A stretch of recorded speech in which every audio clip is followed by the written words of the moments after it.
Oh. And that was you? Yeah, with that the was walk-off? me. That was me with the walk-off. Thanks, Bruce. I'm back here right now backstage. I'll be interviewing the fighters as they come out of the octagon. The dumb shit that I've done or the bad mistakes that I've made, they've taught me. You know, you learn. Like, that's why failure is so important. Try to find a thing that you really enjoy.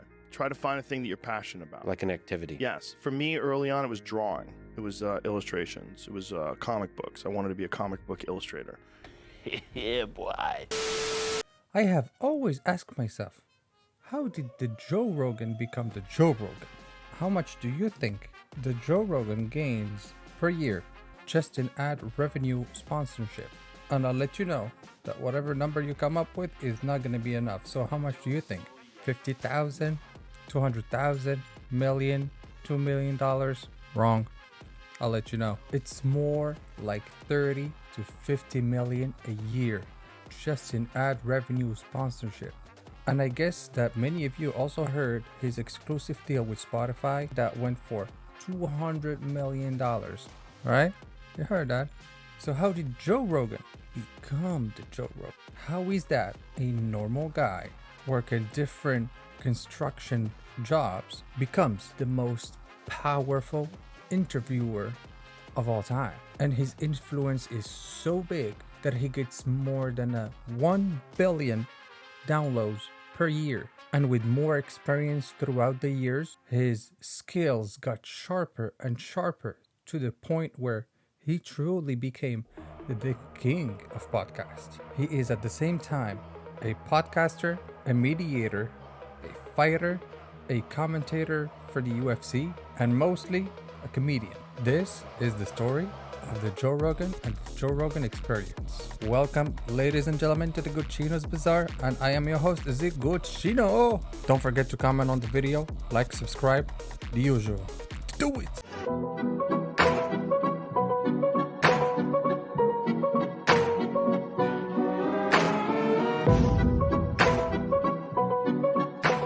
Boston in the early 80s, the name Joe Rogan is unknown.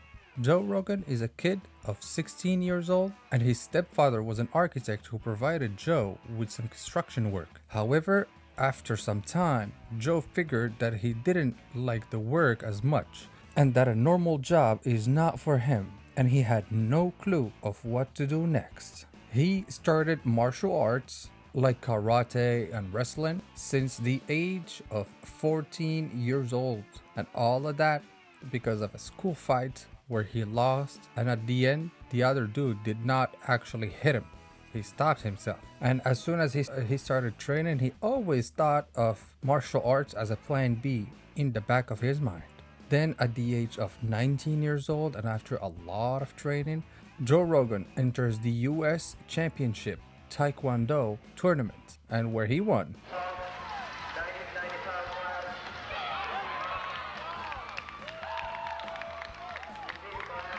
Then following that, he becomes Massachusetts full contact champion for 4 consecutive years and a Taekwondo instructor as well. But at that point in time, he wasn't sure that that's what he wants to do. And after some classes of kickboxing and boxing, he stopped very quickly and abruptly because he was afraid of getting a permanent head injury. So still not knowing what to do, he started comedy. And at the age of 21 years old, he started to pursue a stand-up comedy career with several appearances in many comedy theaters. Joey stated that he and his martial art buddies would go to several tournaments, and he would be always the guy who would make the jokes and the stupidest things just to kind of get a laugh out of everybody. And those guys he did martial art with actually pushed him towards making a whole career out of that comedy style that he's got. So in 1988, Joe Rogan made his debut and performed his first comedy set at an open club in Boston. What's up? How we doing? You having fun? Having a rough week, man. I've been hearing the M word too much from my girlfriend, you know what I'm talking about? She brings up marriage a little bit too much, and it's, I can't even hear that word. I hear the word marriage, my brain just shuts off. It's like, marriage, click! Every word after marriage is... I don't think so. So in 1988, Joe Rogan made his debut and performed his first comedy set at an open club in Boston in a place called Stitches. And apparently, the jokes were so awful that barely anyone was laughing. However, that first embarrassment did not stop him. And why? Because he loved comedy that much. He was still doing martial arts at the time and also stand-up comedy as well. He thought he had to pick one or the other. And since comedy in the long run has a better outcome in a way for him, Joe decided to actually go with the comedy instead of martial arts. Then, by the 90s, 2 years after that incident, he was now a full-time comedian in New York City. Joey's comedy style was mainly blue comedy, which consists of indecent and profane references, landing him multiple gigs at bachelor parties and even strip clubs. Then, after 6 years of comedy, in between 1988 and 1994, Joey Rogan relocated to Los Angeles, which is where things really started to pick up in his work life. And after 6 years of perfecting his craft, Joey was extremely skilled at comedy, which landed him his first role on national television with a show on MTV called Half Hour Comedy Hour. Life's going pretty cool right now, but I gotta stop dating bimbos. It's like the biggest problem I have in my life right now. So I date too many bimbos. He then used all of this experience on television to land on acting roles in his first ever TV show called Hardball. And if you remember, he was always the dude that would start causing trouble around, going around making jokes, crashing cars and stuff. You remember the show? Joey used that experience to land a role in a more notable TV show, News Radio, appearing in 96 out of 97 episodes before the show was eventually cancelled in 1999. And then, on top of all of this, Joey also became a regular at the Comedy Store in LA in 1997, an experience that he talks about all the time. But Joey explained that acting was not for him forever. He simply saw acting as a way to pay the bills while working on his comedy gigs. However, by the late 90s, an issue arose for him. The acting was kinda going down, and it resulted in the need of really doing something quick. When he was acting, Joe Rogan would also get interested in Brazilian Jiu-Jitsu, a fighting style popularized by Royce Gracie, who was a new fighter in the Ultimate Fighting Championship, aka the UFC. And Joey's manager, Jeff Sussman, knew the organizer of the UFC, which provided the opportunity to Joe Rogan to become a post-fight interviewer. And of course, Joey accepted the offer, and he did his first appearance in the UFC in 1997. Thanks, Bruce. I'm back here right now backstage. I'll be interviewing the fighters as they come out of the octagon, and I'll also be previewing the fights, the final fights in each weight division. I'll be talking to the fighters. We'll find out who's injured, who's going to be able to continue, and who's going to go in if we need an alternate. Anything we need to know, as soon as I find out, you'll know.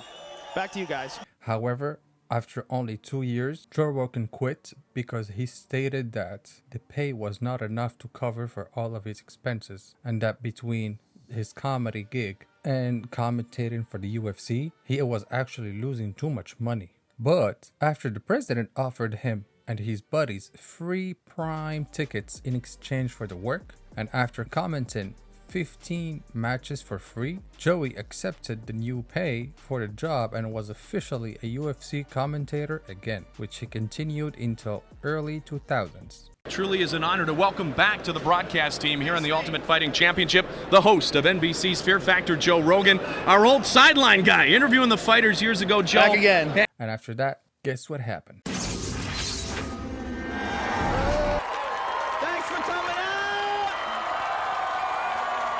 Fear Factor has been known for dreaming up some of the most outrageous and insane stunts you could possibly imagine. Joe Rogan then started to host one of the biggest television show of the 2000s, which was called The Fear Factor. It was basically people going through hard challenges and winning cash prizes. and people loved the idea. Joe always thought the show was stupid and that it will never work, but it was a huge success.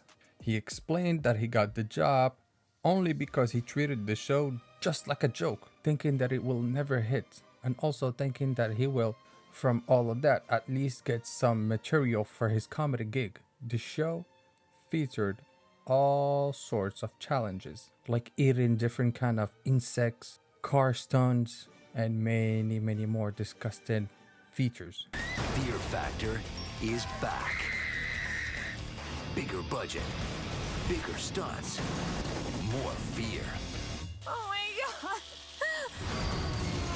However, around late 2004, Joey was getting pretty tired of making the show and stating that the show is getting pretty repetitive. When I was on like season 5 of Fear Factor, I remember thinking, I don't know how much longer I can do this. What was it about it that it was just too much, repetitive? It was the same thing over and over again. We did 148 episodes. Right. The show was then canceled a year later in 2005 with one more season, and all of that due to inappropriate stunts performed in one of the episodes. But this was not a bad thing actually for Joe, because he gained a lot of notoriety from it, a lot of fame, and a lot of power, and a lot of money. It gave Joe so much money that he never has to worry about money ever again. And since he was now famous from the Fear Factor, more people started to show up to his comedy shows compared to before the Fear Factor. And on top of this, Joe also said that focusing on television makes his creativity lazy and uninspired. So for this reason, in between 2005 and 2009, he retired completely from acting to actually focus now on producing. While commentating for the UFC still, Joe also hired 2 cameramen to film multiple comedy specials and random multimedia videos and content between 2005 and 2009. So throughout all of his endeavors, you can see that the artist is looking for himself. 2009, where Joe started a new inventor that pushed his name even further, turning the name Joe Rogan into a household name. What do you think about doing a radio show of my own? I would love to do a radio show. The only problem is I don't think anybody wants to pay me to do a radio show. I might have to do a radio show like this, because right now, I mean, Adam Carolla has a sweet setup where he does podcasts and he gets a lot of people to listen to it. And that might be the way to go. The 21st of December 2009, Christmas Eve, the very first episode of the Joe Rogan podcast, live stream type thing. The very first episode of the Joe Rogan podcast begins on the website Ustream and promoted on the joerogan.net, which gave him a total of 200 regular listeners. The podcast began because Joe was forced to come back from Colorado to LA. He preferred the mountains and the nature over the too crowded LA, and that's why he decided to start podcasting. The idea for the podcast was that it would be like an old school kind of media and have a reaction platform only via chat or Twitter. And the initial idea was also that it would exclusively be Brian Redman and Joe talking about various topics, but after only 2 episodes, they figured that they couldn't do it no more just like that. And then they decided to bring a comedian named Ari Shaffir as the first ever guest on episode 3. From that point, Joey decided that the whole goal of the podcast is just to be talking to people that he liked talking to. And since most of his friends were actors, comedians, and martial art experts, the first guests in the podcast were people like Eddie Bravo, Joey Diaz, and Duncan Trussell. For the first 8 months of the podcast, the show didn't have a name. It was just called the Joe Rogan Podcast. However, in August 2010, the podcast was officially called the Joe Rogan Experience, which was a tribute to Jimi Hendrix. At the same point, the podcast really started to blow up. Joey realized that the growth of the podcast invited the opportunity to have more guests on the show, resulting in the appearance of people like Tim Ferriss, Sam Harris, Nick Kroll, Anthony Bourdain, and many more, proving that the podcast was more and more interesting than the average. And by late 2010, the Joe Rogan Experience was reaching around 11 million listeners worldwide per episode. The growth of the podcast then became even stronger, and so much so that by episode 300, Joey created the powerful Joe Rogan Experience YouTube channel with the intention of reaching a wider audience. At this point on YouTube, there were a very short amount of YouTube channels that were doing a long form kind of podcast only on their channel. So it was kind of a revolutionary way to do it. So to post longer videos was a risk. However, Joey did it anyway. And as soon as the YouTube channel was created, it was a huge hit. It started getting hundreds upon hundreds of subscribers to the point where he hit 100,000 subscribers in the first year and then 150,000 in the second year. And from there, it kept on just growing and growing so much to millions that we know of currently. And Joey also started to host famous individuals on his show that the audience knows already and that the audience already like, that they want to listen to. And that's where delusion comes in, because delusion is only delusional when you don't accomplish the goals of making your delusions a reality. Right. That's when it's delusional. I also know that I don't really know that much, and it's different every time anyway. The podcast was such a revolutionary idea because people at this point have a new source of information throughout those podcasts, as well as the ability to observe their star or role model or whoever they are actually interested in listening to actually talk like a regular normal person in Joe Rogan's podcast. His interviews are so real, and the discussions feel very refreshing compared to all the stuff we get on the media sometimes. Previously, the only way you could actually find anything on your role models, for example, or favorite actors, was just by edited footage of interviews or high-pressure paparazzi action. The podcast deconstructed all of that and helped promote celebrities even more with being who they truly are without their fame right in the face. For this reason, Joey went from interviewing comedians, actors, and fighters to high-profile scientists, Hollywood movie stars and billionaires, free thinkers, philosophers, politicians, and many more. The Joe Rogan grew so much that he had to move from his home to an LA private studio in Huntington Hills in LA.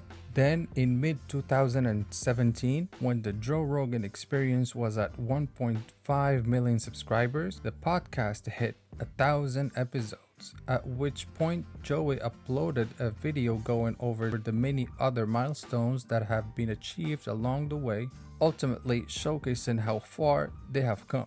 And since then, not much changed besides the notoriety of the guest and the production.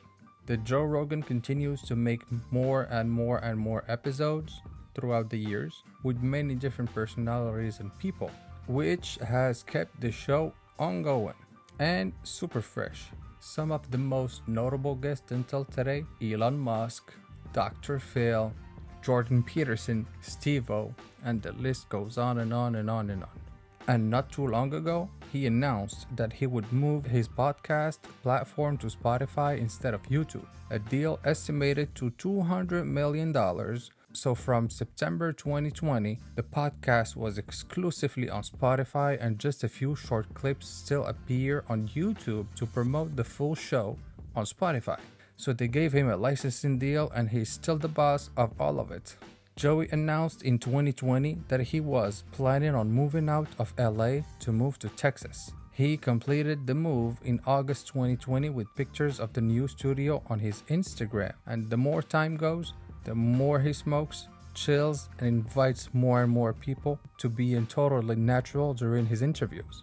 He brings so many different people with different kind of views, from crazy to extreme to whatever. Joey keeps an open mind about everything, accepts the information he gets from these kind of people, listens, thinks, and replies with his own opinion. He might be wrong, he might be right, but at least that's an opinion. Just an opinion, and nothing to be fighting about. Just an opinion. So at the same time, it's super refreshing to see how other people think and compare them to our own. Because if we don't compare it to our own beliefs, we're always going to believe that everything is true, everything is perfect, everything is correct, but we all know about reality. So from a construction worker to a comedian to a taekwondo champion to an actor to an UFC commentator to a reality show star to the most powerful interviewer of all time, he's a free thinker with a super rare style that everybody loves, a man with a super set of skills that no one can replace. Joe Rogan is a living and breathing example that proves everything is possible. This was the story of the Joe Rogan Experience. On the way home, we got on the bus, and while we were waiting there, my stomach started hurting. Well, let me just take a chance. Good move. And I blew this fart, Joe Rogan. That was so bad. Right? We were on a bus, and people started running, you know, the school buses? People started running to the windows, right? To swing down the bus windows. But here's what gets better. I farted again. And the teachers were going, oh my God, he's changing flavors. But the worst thing was, the cheerleaders were crying. That's how bad it smelled. They were sitting in front of the bus going, Wait a minute, he's changing flavor. Thank you for staying in till the end of the video, guys. This was a heavy one, but super interesting video about Mr. Joe Rogan. Hope everybody liked the video. If you did, don't forget to comment down below, hit that like button, subscribe, the usual, and I'll see you next time. Thank you for watching.